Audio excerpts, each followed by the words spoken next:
1,000 days. That's how long Israel has been at war since the horrors of October the 7th, and the battle to prevent the next October the 7th is far from over. Major Israeli operations continue this week, including the destruction of a massive Hezbollah tunnel in southern Lebanon and sting operations across the country. And alongside the fighting, reports are emerging of an extraordinary request from Christians in southern Lebanon. Jerusalem Minute starts now.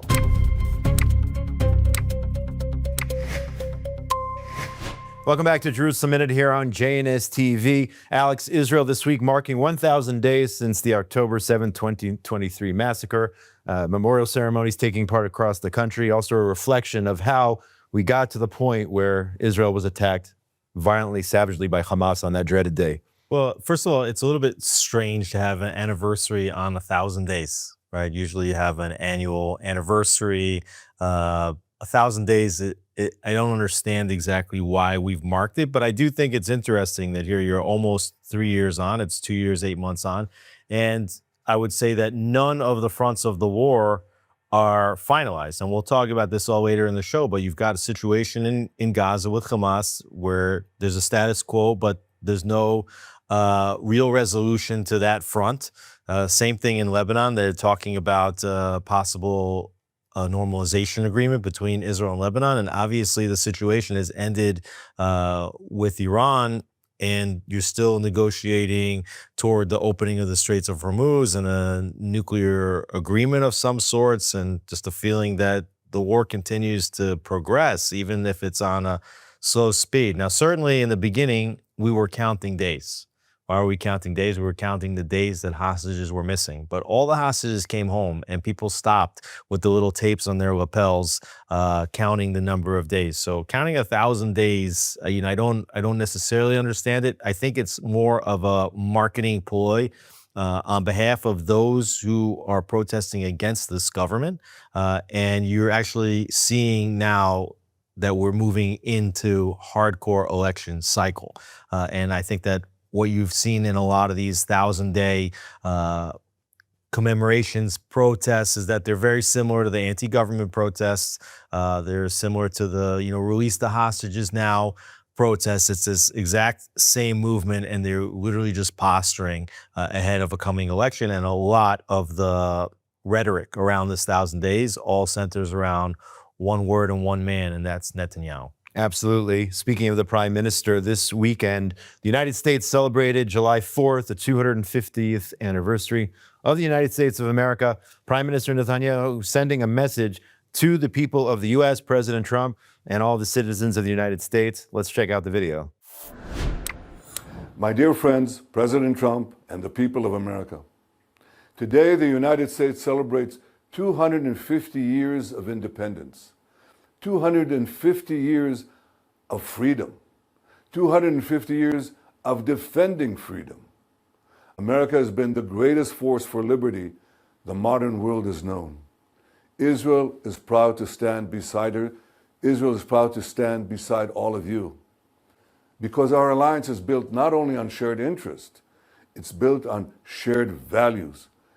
Today, those values are under attack. The tyrants we face chant, "Death to America, death to Israel." They think freedom is weak. They think democracies are weak. They're wrong about our two democracies. Because when America and Israel stand together, freedom stands stronger. Together we defend freedom. Together we defend our common civilization. Together, with God's help, freedom will triumph over tyranny. May God bless the United States of America. May God bless Israel. And may God bless our great alliance.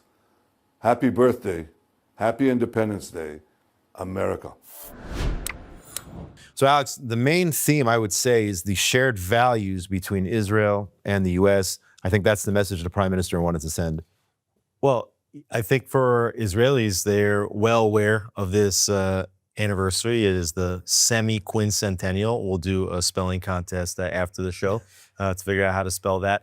But we saw on the walls of the old city, as I was coming back from where I was over Shabbat, driving past the walls of the old city, you saw this incredible 250 U.S.-Israel commemorative light display on the walls of the old city, which was very cool. You have world leaders around the world, including I saw that Vladimir Putin and Zelensky all sending happy 250, and that's fine. But I would say for Israel, I think it's more special. I really do believe, and as the prime minister said, that there are a lot of common shared values. And we've probably said this on this podcast before, but if you would poll Israelis about their sentiments towards America, they would be unbelievably high. In fact, I even think it would be higher than almost any country in the entire world, which is very strange considering that a lot of Americans now seem to be turning their backs on Israel. Israelis are not turning their backs on America. Even when you've had presidents that have had policies that have run counter to the policies of the elected government of the state of Israel, specifically the Obama administration was a pretty antagonistic administration, but they weren't the only ones. You had antagonistic policies, even pushing two-state solution, in Bush years, even back to Clinton, even though depending on how a government aligned, but in Israel. But even if the policies at the moment don't seem to align with the Israeli interests, the feeling and the sentiment in Israel toward Americans and America is very, very strong. And I think that the basis of that is the shared democratic values. And this 250-year anniversary is really, I believe, a celebration of freedom.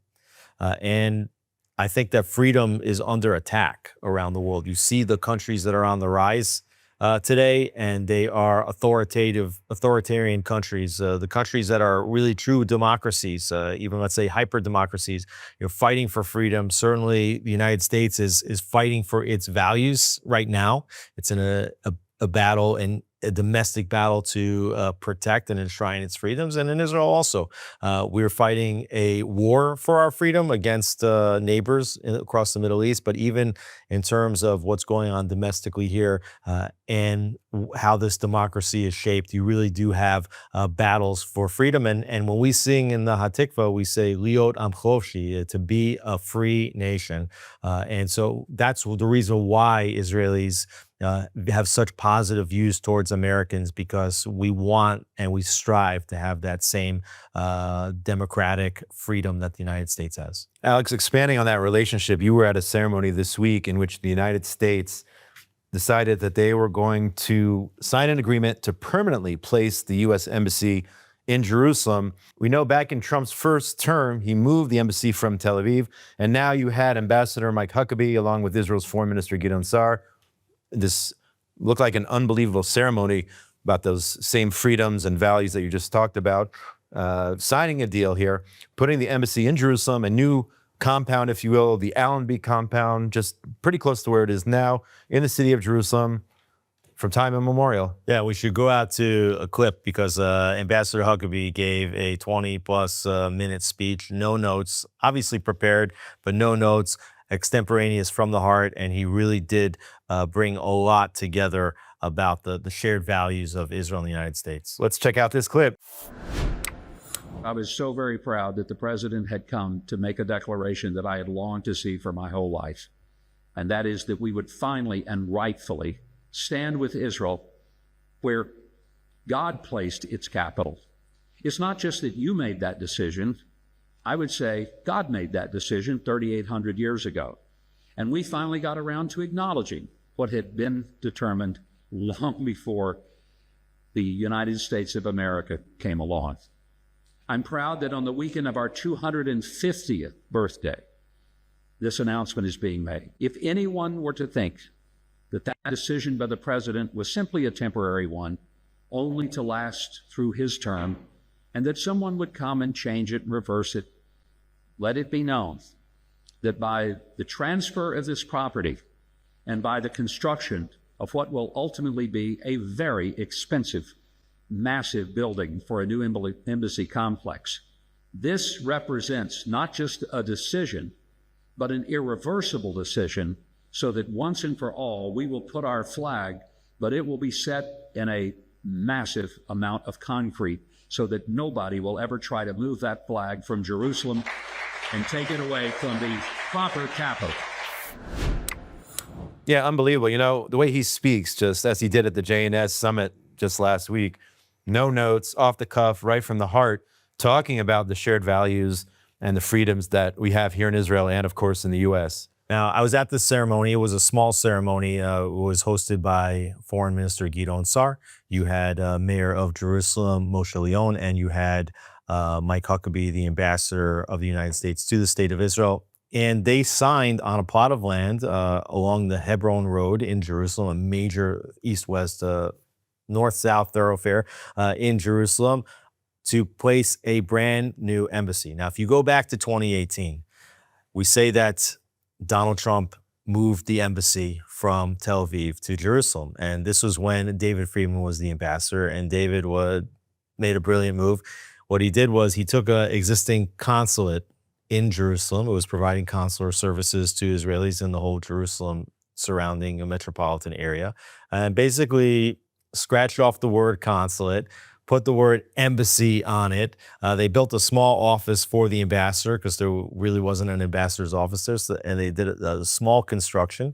The President of the United States talks about how it was done very cheaply because there was an existing structure. They didn't build a structure, and the previous embassy was in Tel Aviv, and that embassy holds hundreds of workers, and there was no room for them in the Jerusalem consulate. So they continued to work out of Tel Aviv. And what David Friedman did, he called that consulate embassy, and he called that embassy branch office of the embassy. So you still have a situation where most of the employees that are technically working for the embassy still are in Tel Aviv, even though the United States had officially and has officially recognized Jerusalem as the capital, and the embassy is in Jerusalem, and the ambassador's primary office is in Jerusalem. So now what the United States is going to do is to build a huge new embassy.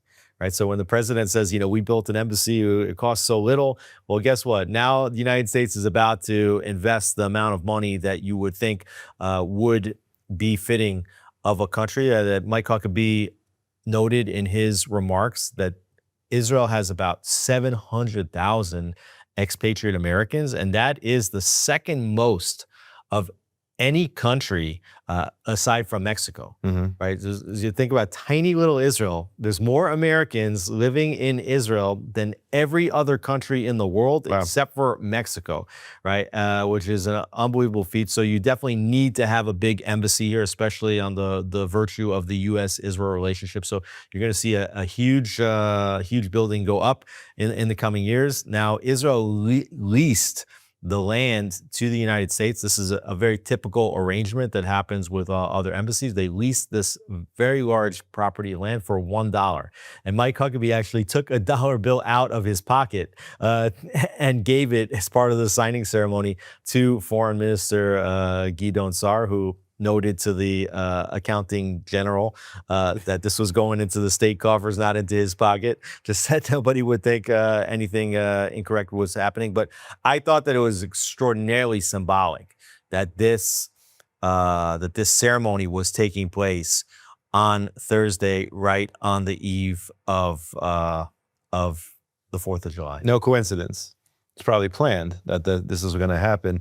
And we also this weekend commemorated another milestone. It's 50 years since the Entebbe raid, when Israel bravely sending in the Sayeret Matkal commandos, rescuing the hostages who were taken in a terrorist hijacking to Entebbe, with the death, of course, in Uganda, with the death, of course, of the lead commander there, Yoni Netanyahu, the brother of the prime minister. He also mentioned it in his comments about what July 4th means to him. It's 50 years since his brother died in that daring, unprecedented raid by Israeli commandos in Uganda. One of the most unprecedented military maneuvers in history, flying all the way from Israel to Uganda, rescuing over 100 hostages, losing only one Israeli soldier, one commander in that operation. And that was, of course, Yoni Netanyahu, who took a lead role in both the planning and the execution of that raid. And that took place on July 4th, on Independence Day, on the 200-year anniversary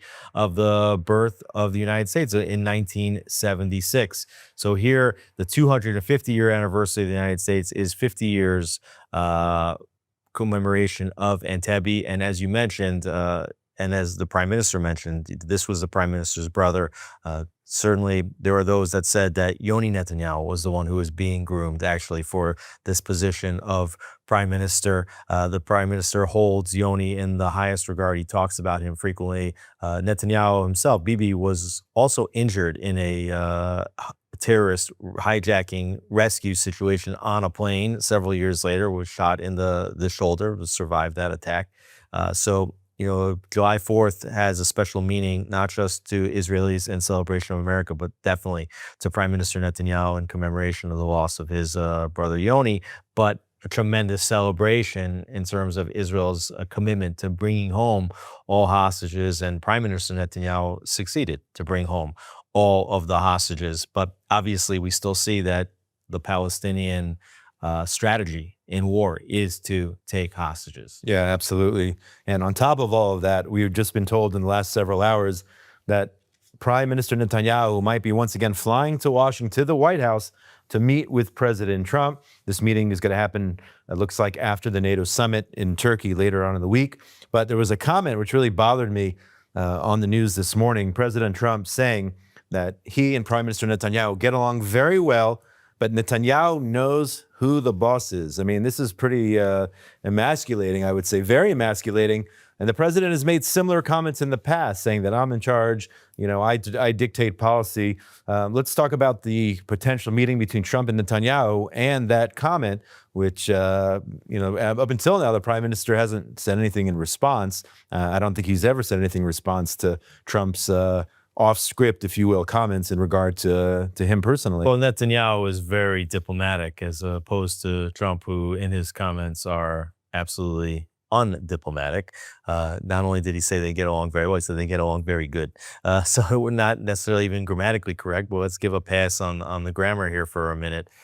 You've seen the president earlier in this war, just talk about how wonderful Netanyahu is, a wartime prime minister, how much Israelis should appreciate him. But since Israel and the United States flew side by side for 6 weeks, we've just seen a steady string of comments directly associated to Trump on camera, on his Truth Social, and then also these senior officials giving interviews to Axios and other outlets, saying terrible things about Netanyahu, about his judgment, about him being effing crazy, about Bibi knowing who's the boss in the relationship, even though earlier in the war, Trump had said that any ceasefire agreement would be determined between the two partners who are flying side by side. Now, obviously, Trump's trying to appease two different targets with these comments. The first is Iran and all the Arab partners, to sort of demonstrate to them that he's in charge and that Netanyahu will take orders from Trump. But also Trump is targeting this MAGA base in the United States that's basically accusing Netanyahu of being the tail that wags the dog, and Trump is doing whatever Netanyahu wants him to do. Now, the prime minister said at the JNS summit over a week ago, he started his speech by saying, some people say in the United States that President Trump does whatever Netanyahu want him to do, and people here in Israel say that Netanyahu that does whatever Trump wants him to do. And Netanyahu said that neither of those are true. Now, it would seem that a meeting would be in order. The prime minister has flown to Washington already 7 times during this term. Netanyahu was the first foreign leader to meet Trump in the White House after re-election, and he was also the first to go twice to the White House, and like I said, 7 times there. But we haven't seen anything since this Operation Epic Fury, Operation Roaring Lion, flying side by side.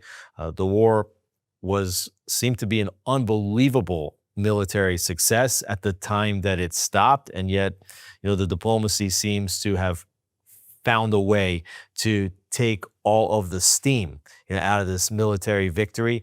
And there's certainly a lot of issues on the table right now with regard to the nuclear negotiations with Iran, with regard to negotiations that have started and have led to some sort of agreement that we talked about last week with Lebanon, where the Lebanese government finally recognizes the presence of the IDF in southern Lebanon in order to rid that country of Hezbollah, which is an important first step towards a potential more encompassing normalization agreement. And certainly the situation in Gaza, where we keep hearing about the Board of Peace and potentially wanting to start the rebuilding process, even though Hamas will not disarm. And, we've seen more and more talks about Hamas, willing to maybe give up the administrative control to some sort of what they call it's called the NGAT, like a new governance body that is made up of Palestinians for Gaza that Hamas is technically not a part of, so that Hamas can sort of regroup and recalibrate itself as a military entity. Hamas is, according to some news reports, offered up to give some of the heavy weapons and some of the locations of tunnels to Israel or to the Board of Peace, in order for Israel or some international body to remove them and to take care of those things. But there's no verification methodology here. There's no way to determine, okay, Hamas came forward with, X number of RPGs. Okay, we've disarmed. Great. They're not willing to give up their machine guns, which is the way that they terrorize the population. They could say, here's 50 entrances to tunnels that you haven't destroyed. There could be 150 entrances to tunnels, and maybe Hamas says, okay, well, we'll give you these 50, and then we'll say we've disarmed. So there's a lot to talk about. And certainly, as you mentioned, I think that the prime minister desperately wants to stand side by side, be photographed side by side with the president of the United States, so that the nations of the world will see that these two leaders do indeed stand side by side, and they work together. And I remember flying to the White House when Netanyahu addressed Congress back in 2024. I believe it was in July 2024. And he addressed the Congress. He had meetings with at the time President Biden and Vice President Harris, who was the Democratic candidate for the presidency at that time. After the meeting with Harris, the prime minister was escorted out of the White House, and then Kamala Harris, very uncharacteristically of those types of meetings, called a press conference by herself, which you don't usually see. There's either going to be no press conference or there's going to be a bilateral press conference, and there wasn't. There was a unilateral press conference, only Kamala Harris, and immediately Prime Minister Netanyahu and his staff called a press briefing. And the main lesson that came out of the briefing was that the main message was that there can be disagreements behind closed doors, but outside of the closed doors, when it gets into the public, you don't want to show any daylight between Israel and the United States, because when you show daylight, that is what creates much more danger for Israel. So you can have any disagreement you want, and there always have been behind closed doors. And what President Trump is doing right now is he's indicating that there is significant daylight. I know that that's something that Prime Minister Netanyahu would like to try to shrink. And that is why he's requested a meeting to Washington. And there's a good chance that he will go within the next 1 to 2 weeks. Alex, you better call El Al and get yourself some tickets. It's hard to get tickets these days, going back and forth. So if you're going to be covering it on behalf of JNS, again, let's get on the phone and get you over there. Well, the prime minister doesn't fly on El Al; he flies on Wing of Zion, okay, which is the Israeli version of the Air Force One. If you can hitch a ride. Yeah, it was very interesting this week also to see the sort of inauguration of America's new Air Force One, this Qatari plane, which became like the super jet. Yes. And Israel also has a relatively new plane for Israel, except it's not a new plane. It's an old plane. It's actually a quite old plane. I think it's like 30 to 40 years old. From the Entebbe days, basically. And it was like a refurbished plane. So, most of the seats on that plane, over 100 seats on that plane, I think maybe 80 to 100 seats on that plane are economy seats.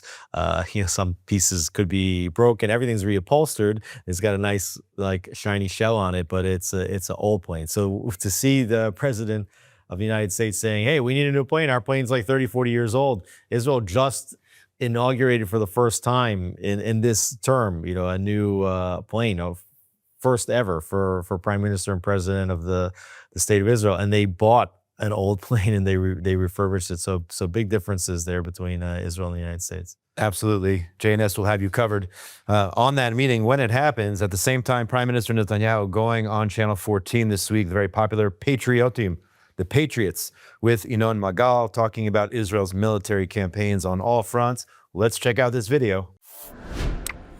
אתה רוצה להפסיק את הסיוע האמריקאי? כן. מתי זה יתפסק? שמע, אני רוצה לעשות שיפוע של 10 שנים. אני מאוד מעריך את התמיכה שקיבלנו, אני בטוח שכולכם מעריכים את זה. כבר לא כלכלה קטנה, לא ענקית, אבל כבר כלכלה בגודל בינוני. אנחנו יכולים לממן בעצמנו את שברי האחוז הזה מהתל"ג שלנו שאנחנו מקבלים מארצות הברית. אז מתי זה יתחיל התהליך הזה? אני רוצה שזה יתחיל השנה. השנה. השנה? אוקיי. So basically, the prime minister is saying Israel needs to be prepared militarily, economically, independent from the United States.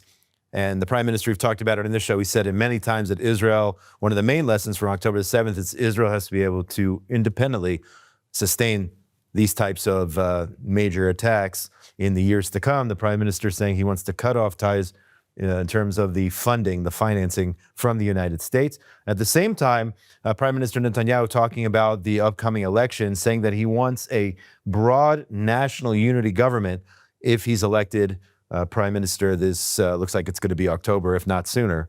Right. So first of all, Netanyahu is going on Channel 14 because we're in election mode, okay? Inoan Magal is a journalist that is known to have very close ties, relatively close ties to Netanyahu, certainly a big fan of Netanyahu, unlike the other channels like Channel 12, Channel 13, Channel 11. Those stations, don't hold Netanyahu in high favor at all. Channel 14, very supportive of the prime minister. That's why the prime minister is willing to go on to 14. And he gets to talk to his base. When he goes on Channel 14, that wins the ratings by a long shot over any other guest that Channel 14 or any of the other channels, for that matter, have to offer. So you still see the significant popularity of Netanyahu when you look at the ratings, what happens when he goes on to the Patriotim. But interesting to see what he says. He's calling for a broad national unity government. At the same time, he says that he will not give up on his current coalition partners, which include Itamar Ben-Gvir, Bezalel Smotrich, also the Haredi, the ultra-Orthodox parties. He said that he wants to have those parties in his government. Those parties, together with the Likud, have formed a right-wing government that includes the entire right wing of the political spectrum in Israel. So how can you have those two then? Right. You have a broad two things and your current partners are very inconsistent. Yeah. Now, I do think that Netanyahu would consider forming a national unity government, but it would have to come at the expense of an Itamar Ben-Gvir, who is likely to do very well in this election, by the way. He's polling like 9-10 seats by himself, which is a significant increase over where he was in the last election, just demonstrating that, this guy's not out on a limb by himself. He actually represents the views of a significant portion of the population. I think that a broad spectrum of the country would like to see a national unity government. And what they would like to see excluded from the national unity government would be probably Ben-Gvir to the right, the ultra-Orthodox groups, which is the sort of religious right, not exactly political right, but let's call it the religious, but also the Arab parties, which the left would be willing to sit with. And they proved that they would be willing to sit with them in order to form an anti-Netanyahu blocking coalition. And also the far left of the Israeli political spectrum, the Demokratim, as they're called, the Israeli Democrats Party, which is basically the new Meretz. It's Meretz, the labor amalgamum, the far left. So I think a lot of Israelis would like to see a government of the Zionist parties that are sort of in the middle, everywhere from center left to center right, and form this very broad government. You could have it, but the problem is that the parties, especially on the left, are anti-Netanyahu to their core. And, I don't see any of those parties either sitting with Netanyahu and certainly not sitting with Ben-Gvir or the Haredi parties. Now, what When might they sit with Netanyahu? There's only one condition in which they might actually sit with Netanyahu, and that is if Netanyahu and the current coalition actually pass the electoral threshold to be able to form another right-wing government. If Netanyahu has the leverage to turn around to his existing partners and say, hey, we're just going to run this back. We're going to form the same government again. Then you might see some of these, center-left parties that recognize that they're just going to be on the outs for another 4 years. You're just trying to up the ante and come in and talk about the good of the nation and how important it is to have national unity. Now, if they can block Netanyahu for forming a government with the right, they won't sit with him, right? They want him out. Sure. So, interesting when Netanyahu is positioning, saying, I want a broad unity government, but I also want to sit with my existing partners. Whether you like him or not, he's certainly a master politician. That's why he's been winning elections over and over again for the last 20 years. He really is the top politician in terms of skill set in Israel. I mean, he's the best diplomat Israel has, a statesman, but also the toughest politician. Now, in terms of how he runs the economy and the other ministries, that we could dissect that later. It's not an election show, so we're not going to get into that right now. But we're definitely in election season. That's what the 1,000-day memorial of October 7th is about. That's what Netanyahu's appearance on the Patriotim is. And Channel 14 also, either the day of or a day after this poll, just on Thursday, came out with 14 came out with a poll that is really bucking the trend of most of the other polls from the other stations, demonstrating that Netanyahu was the most suitable to become the prime minister over the number 2 candidate, Gadi Eisenkot, by double, 53% to 26%, and that the Likud party would have 33 seats, that the next largest party, the Yashar party of Eisenkot, would have only 20 seats. That's a 13-seat gap. It's a virtual landslide in Israeli politics. And Naftali Bennett, who formed a little partnership with Yair Lapid, is trending all the way down, I think into single digits, even in terms of if people would vote for him. So he's no longer even presenting as a candidate to challenge Netanyahu for the prime ministership. But that poll did show that Netanyahu and the current government, which has 64 seats, would be able to form a government with 63 seats. A lot of the other polls showing that the coalition could have even up to 10 seats less. But I would look at the 14 poll. I take it seriously because it was conducted and analyzed by Shlomo Filber of Direct Polls, who has really seems to have gotten it right in the last several sets of elections that we have. So, Shimon Peres, he said a long time ago, he said, polls, they might smell great, but don't drink them. So, we're already getting into this election season. You have patriotism, you have protests, you have polls. We're rearing up for an election which is going to likely be held at the end of October. Absolutely, Alex. It's pretty wild that we're 30 minutes into the show. We've barely talked about Iran. We're still at war with Iran. That hasn't changed, even though we are still in the midst here of this ceasefire, U.S.-brokered ceasefire. But according to Defense Minister Israel Katz, he has directed the IDF to maintain plans for independent military action against Iran if Tehran turns around and resumes attacks on the Jewish state. Well, Israel has to be prepared for that, but also Israel has to project a tremendous amount of strength right now. The whole world can see that President Trump doesn't want to be engaged right now militarily with Iran. That could change. Maybe that changes after the midterms. We don't know. I wouldn't assume that that's going to change, but with President Trump, there's always misdirection, and you don't really know what he's thinking. Perhaps this meeting between Netanyahu and Trump can clarify between the two of them where they're actually thinking about the future and what happens if Iran does not agree to some sort of a non-nuclear pact, not to rebuild its program.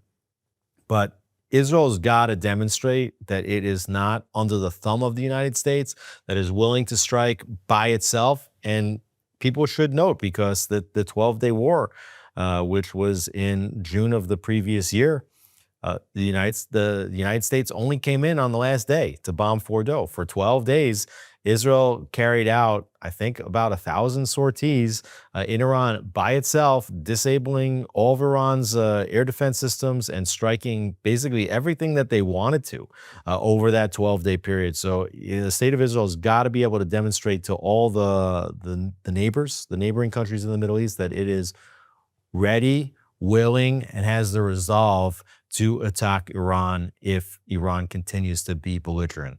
Alex, the talks right now actually between the U.S. and Iran are put on hold. That's because Iran is in a period of mourning right now, a week-long funeral and mourning period for the supreme leader, the Ayatollah Ali Khamenei. This began over the weekend after he was taken out at the beginning of the last round of this war. But now things have been temporarily postponed, perhaps for a week, in order for Iran to bury the supreme leader. Right. Now, as you mentioned, Khamenei was taken out on the first strike in the first 10 minutes of this Operation Epic Fury and Operation Roaring Lion. The United States was targeting nuclear facilities, ballistic missile facilities. Israel was targeting the leaders. The first strikes that Israel committed in this war was to take out Khamenei, which is an actual reversal of the way wars usually work. Usually what happens is that you get the senior people at the end of a war. But here, Israel took out the senior people at the beginning on the first strike. Khamenei wasn't able to be buried. A couple interesting things. Number one is, I think all the people that are attending this funeral, now you know who your enemies are, okay?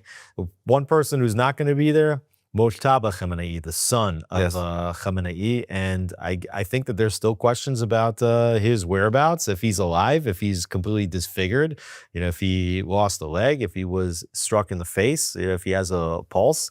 We don't know. They're saying that for security reasons, they're not bringing him, but nobody's seen him. So he's not going to be there. And I think, how long is it's a week-long? A week-long funeral, yeah. Right. Mourning period. It's going to be quite a spectacle. And so I think we have to see, what comes out of that, how Iran looks, how the world talks about Iran after this funeral, how the world talks about Khamenei, if they talk about him like a terrorist, the leading state sponsor of terror in the world. I mean, this is a master terrorist. This is Osama bin Laden on steroids. Hezbollah, that's Iran's. The Hamas, they were under the thumb of Iran. The Houthis under the thumb of Iran, under the thumb of Khamenei specifically. So let's see if the world talks about Khamenei as a great statesman and a revolutionary, or if they talk about him as a terrorist. And we have to see also, how does Israel look at the end of this funeral? Let's turn our attention now, Alex, to Hezbollah in the north and Lebanon. Last week, we talked about the U.S. brokered framework agreement between Israel and Lebanon, which, of course, did not include Hezbollah. And Israel still maintains its right to attempt to eliminate the Hezbollah terrorist organization there in southern Lebanon. There was a huge underground complex, basically, which Hezbollah was running near the border with weapons, rocket launchers, and whatnot. Israel took out it's hundreds of meters of tunnels, which Israel took out. You saw the images, maybe we can show them here for the world to see how vast this underground network was, which Hezbollah was operating, potentially planning, who knows, the next October 7th, maybe wanting to cross into Israel. So we had those images this week. Yeah, a couple things with that. Number one is, you look at just the contradiction. Israel builds underground shelters to protect civilians.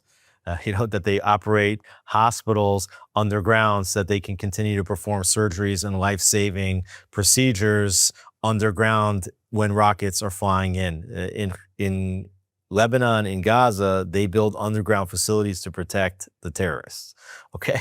And they take billions of dollars that could have been used to build hospitals and schools above ground, and they use it to build these shelters for terrorists and these command centers for terrorists underground. Israel destroyed this huge tunnel network, and this is an attack that, if it had been carried out a week earlier or 2 weeks earlier, would potentially have received a lot of negative attention from the president of the United States, Donald Trump, who was telling Israel, and Netanyahu, why you have to knock down a building every time? Your strikes are too big. But here it's obvious that since this took place about 10 days or so after a lot of those comments, that this was done in full coordination with the United States. They knew that Israel was going to do it. Obviously, Israel had presented them with enough information about this tunnel network, and you could just see in the explosions that they put the bombs in like one place, and it just blows up in all these other places. So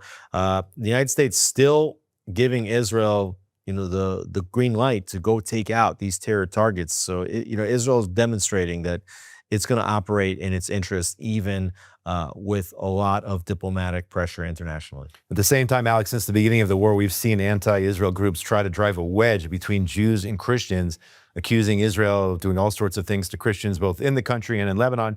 Yet here you have a group of Christian leaders from southern Lebanon requesting that their villages be annexed to the state of Israel. They don't want to live under Lebanon. They don't want to have anything to do with Hezbollah. They'd rather be annexed by the Jewish state. Remarkable. Well, because they understand that Christians have freedom of worship in Israel, that Israel protects minorities. All the things that Israel gets accused of by the West of not doing, and Tucker Carlson, you're trying to make it out like Israel is stamping out Christianity in its country. Christians thrive in Israel.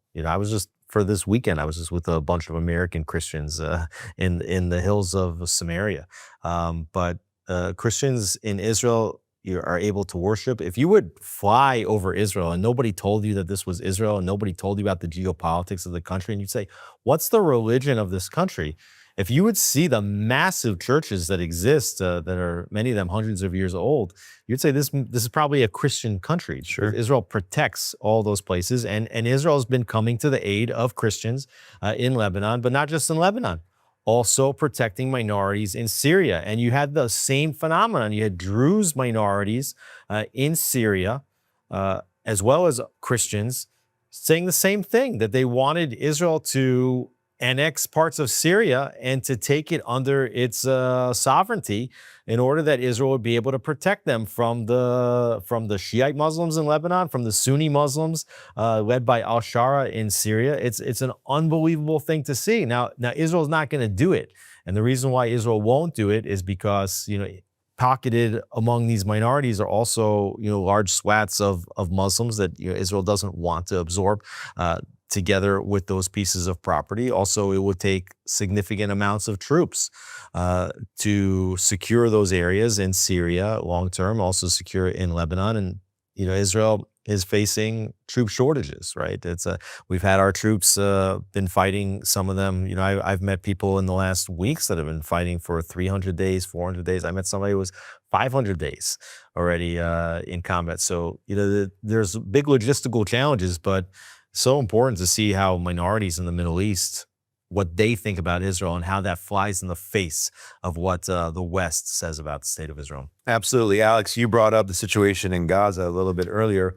There was analysis this week by Amit Segal, well-respected and well-known journalist here in Israel, saying that Hamas has been surely severely weakened in the last 1,000 days. But that being said, even while Hamas may agree to relinquish day-to-day civilian administration of Gaza, they're still trying to preserve themselves as an armed movement that can survive and eventually rebuild itself. That's where Hamas is right now, and that's a great fear, especially those living in southern Israel and really the whole country. Well, there's no doubt that the 20-point plan, that Hamas saw that ceasefire agreement as a preservation plan, and the Qataris saw it as a preservation plan for Hamas. Now, there hasn't until this point been significant funds going into Gaza for rebuilding, but we're starting to now hear that the Qataris and others are pressuring for billions and billions of dollars to start going into Gaza, even if Hamas does not disarm, which is one of the primary obligations that Hamas has under the 20-point plan. The first one, obviously, was to release the hostages, which they did. It was a bit of a spectacle, got drawn out, but every last hostage, living and dead, was returned home, which was amazing. And I think that, if that was the only thing that was accomplished, and then Israel also goes in and controls over 60% of the Strip. And I just saw a report even this morning that shows that Israel continues to encroach further and further into Gaza in terms of its control.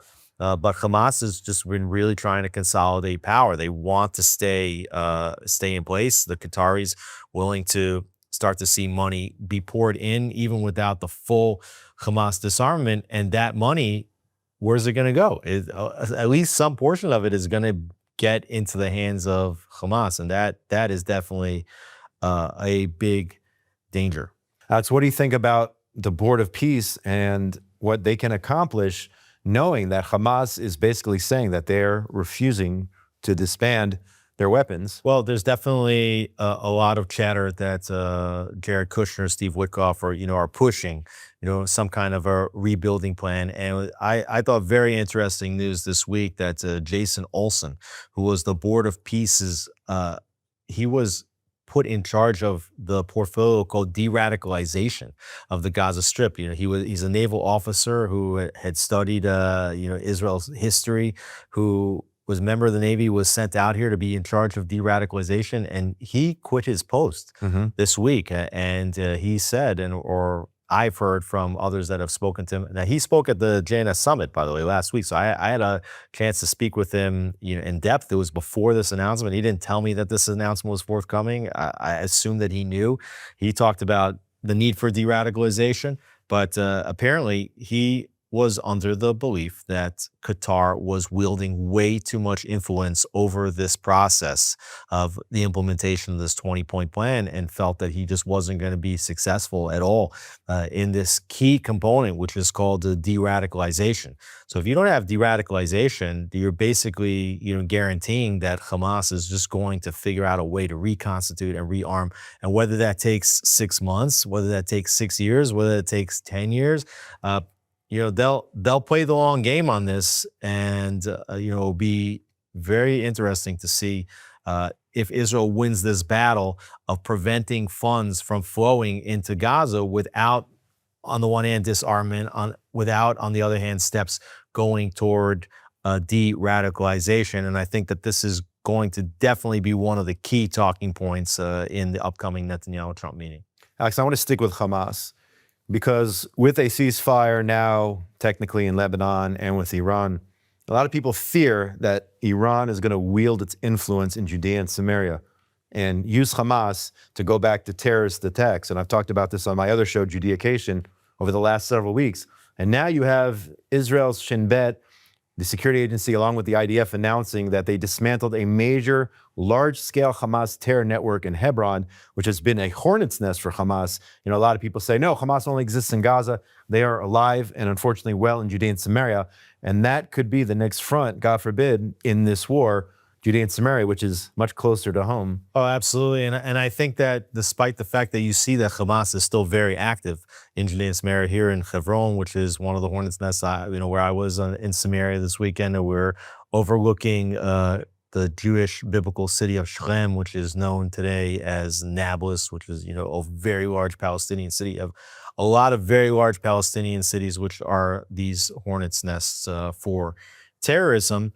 And I think that there is definitely a fear that the same people that are pushing for this MOU with Iran, they want a ceasefire there, leaving the regime in place. The same people that are pushing to allow Hamas to reconstitute, rearm, rebuild in the Gaza Strip are going to be the same people that right around the corner after an Israeli election could potentially try to push Israel once again into some sort of agreement that looks something similar to what was presented as the quote-unquote deal of the century at the end of Trump's first presidency, where it was going to basically canonize Palestinian Authority rule in all of areas A and B and a majority of area C. Now, it was definitely going to, as part of this plan, it was going to keep all the existing Israeli settlements at that time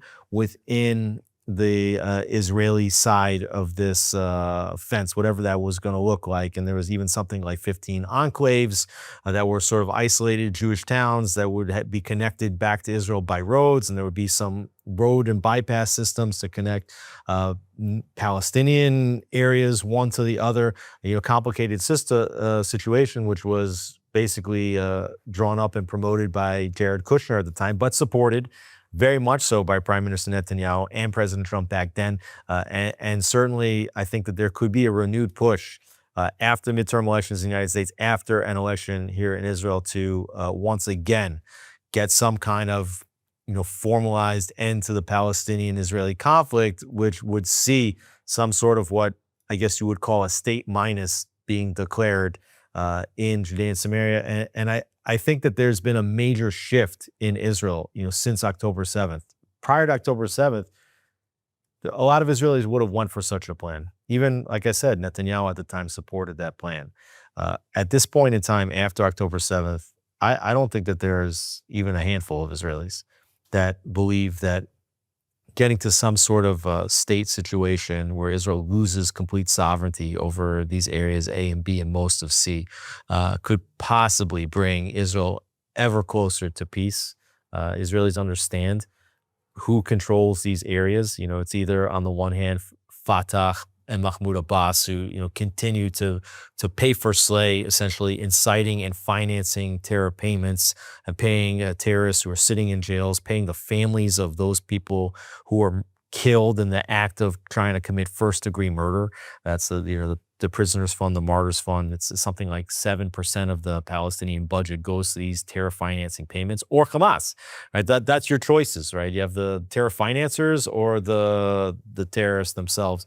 So, very, very dangerous situation. But you mentioned Hebron, and I actually do think we should mention here some very good news that Hebron, which is the site of the cave of the patriarchs, right? This is where Abraham, Isaac, Jacob, the forefathers, are buried along with their wives, Sarah, Rebecca, and Leah. They're buried in this 2,000-year-old cave, which, by the way, this is the oldest building in the world that continues to function as the original building. It was built by King Herod. It was the same builder who built the Western Wall. You see that the walls of the Cave of Patriarchs and the wall of the Western Wall look very similar because there was basically the same style of building. And this is like a dual-use building right now. There's a mosque, which is in the room of Isaac, and Jews don't go into that room except for 10 days in the year. And Jews go into a courtyard and then to smaller rooms for Abraham, for Sarah, for Jacob, for Leah. And this courtyard, which is something like 2 to 3 stories up over the ground, was an open courtyard. And it rains in Israel sometimes. In the summer, it's really hot. And they had some kind of like tarp over a part of this courtyard, and Jews would pray in this area, and it really wasn't nice. And now, under the guidance and direction of the Ministry of Defense, they are installing a very, very large and sophisticated steel roof that is going to be covered with glass. So it should be something very, very beautiful. Very hard to get things like that done in places like the Cave of the Patriarchs, which is until recently was under the control of the Jordanian Waqf. And part of what Israel did, that's like the custodianship, the Jordanian custodianship over holy places. They, by the way, control the Temple Mount to a certain extent. But Israel has been trying to grab some levels of control away from this Jordanian Waqf, both over the Temple Mount, but also over the Cave of the Patriarchs. Bezalel Smotrich, the finance minister, I think largely responsible. He's also a deputy defense minister responsible for getting some of the control over this holy site back to Israel. And so now Israel, and I think in part with our good friend Yishai Fleischer, is the spokesperson for Hebron, at least partially responsible for even just the promotion of it, if nothing else, of this beautiful new beautification of the site, which is going to be very functional as well, and hopefully will bring a lot more tourists into the area and enhance the experience for tourists in the area. Just one other point on that, by the way, the PA and all their elements, when things happen like this and these building projects go up, whether it's this one or I remember in the past, Israel wanted to put it, and they actually did in the end, put it in an elevator so that wheelchair accessible people can access the Cave of the Patriarchs. The PA then says Israel is storming the mosque in Hebron, and they try to rile up their followers. Same thing happened, of course, as we know, which led to the Second Intifada when Ariel Sharon went to the Temple Mount. So the same strategies there. That was way back in 2000. So nothing's really changed on that front, but I just wanted to mention that. Finally, today, we're running out of time here. Our good friend Doron Spielman, who is a JNS podcast host here on JNS TV. He has been appointed as the international spokesperson for the Public Diplomacy Directorate in the Prime Minister's office. This position has been really Vacant. Yeah, vacant for the last several years. He'll be working directly under Tzipi Hotovely, who took the reins a few months ago. So congratulations to our colleague Doron Spielman here at JNS TV. I don't know if he's going to keep doing his show. We'll have to see. But this is a major, major accomplishment, major promotion. So congrats to Doron. Yeah, Doron, the host of the True East podcast. We have to have a meeting, a sit down to discuss, whether he's going to be able to continue podcasting here at JNS. He's a former IDF spokesman. He did maybe hundreds, if not more, interviews with mainstream media outlets since the beginning of the war, first as an IDF official spokesperson, but even recently continues to go on Piers Morgan and others to defend Israel. So Doron's certainly one of Israel's best trained spokesmen.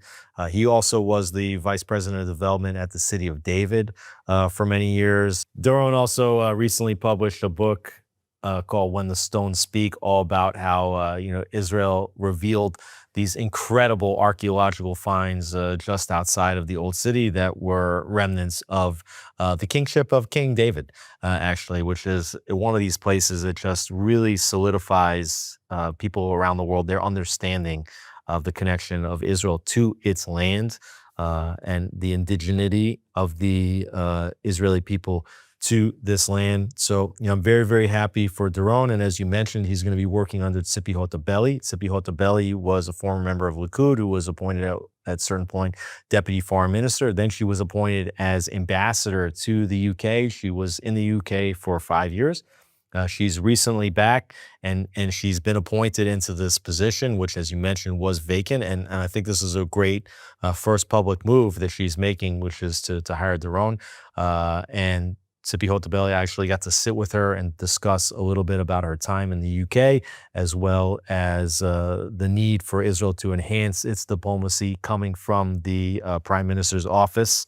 And so I wish her a lot of luck and Doron a lot of luck in their new position. Absolutely. Good luck to Doron. I'm sure he's going to do a great job on behalf of the state of Israel.